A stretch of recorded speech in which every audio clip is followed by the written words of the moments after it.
Expectations, grades K through 5. Think about the expectations you have set for your class and for all of the transitions in your day and lessons in your curriculum. Are they clear in your mind? More importantly, have you made them clear to your students? Setting your expectations is important because you are more likely to get the behavior you want for each activity. Imagine if you had to guess at what your job is and what is the expected result. It would not be easy to do your job well. It's the same for students who don't know what is expected of them for each of the day's activities. There is a 3-step process for teaching expectations. The steps are teach, monitor, and provide feedback. Teach. Let's say you're about to have your class move to a small group center activity. Before beginning, let them know what your expectations are using CHAMPS. We're getting ready to go into our center activities, but before we do that, we need to have everybody's eyes up here so we can champ out this activity. Our conversation is going to be a 1 to 2. I need limited talking, and you're only supposed to be talking with the people in your group. It has to be about the assigned activity. I do not want to hear talking about what you did over the weekend. Okay. If you need help, I need you to ask 3 before me. If there are no more than 3 people in your group, then please ask as many as you can. If it can't be 3, then you come to me. They need to be in your center. Please try not to bother anybody else in another center. Notice how clear this teacher is with her expectations. She tells the students exactly what she wants for this activity. Remember, you only have 20 minutes to complete the task, so when that bell rings, be ready to switch to the next center rotation or small group. Our movement is limited. Okay, if I'm actually with the small group, reading with them, then you need to just use your movement to go to the bathroom, to get a drink. You do not need to give me the signal. Our participation, you are going to be on task with the task that I've assigned for you in your center or small group. You need to complete the activity as best you can, and remember, I won't be collecting it until Friday. Does anybody have any questions?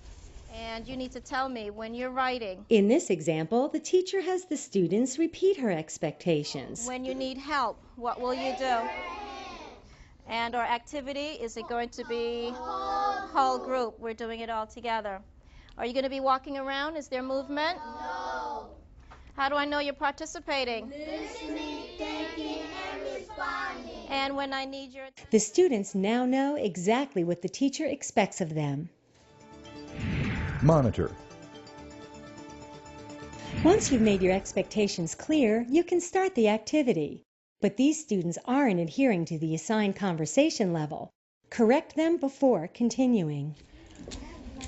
All right, boys, remember we're supposed to be on task. We only have a limited time to get this done, so you'll probably get more done if you stay on the task. Okay, thank you so much.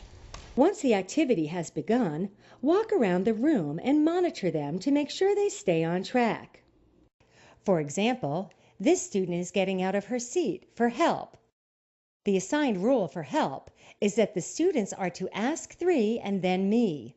Remind them of this. Oh, ask 3 in your group. Remember we talked about that? Go ahead and try that, and then if you need help, come and get me. Yes. Monitoring is a very important step in this process, so continue to monitor the students by circulating the room and scanning for misbehaviors. Correct them as they occur. Provide feedback.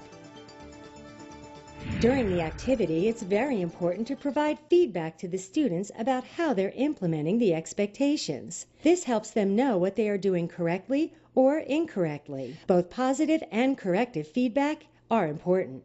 Give positive to corrective feedback in a ratio of 3 to 1. Always praise them when they get back on track. Patrick, were you able to get the answer you were looking for? Yes. Wonderful. At the end of the activity, provide feedback on how well they implemented the expectations overall. If improvement is needed for next time, say so, and reiterate what your expectations are. I saw a lot of kids talking about what they needed to be doing, asking where they're going to find the definitions, using the glossary. You utilized your CHAMP for that activity, and it worked out fabulous. We were able to get a lot done in a short amount of time. Okay, so I'm very pleased with how you did, and I expect the same thing for you tomorrow. We'll CHAMP out our activity for tomorrow, and hopefully we'll run as smoothly as we did today. Excellent. Every teacher will have different expectations for an activity, and different activities require different expectations. What's important is that prior to any activity, you decide what your expectations are so you can let your students know.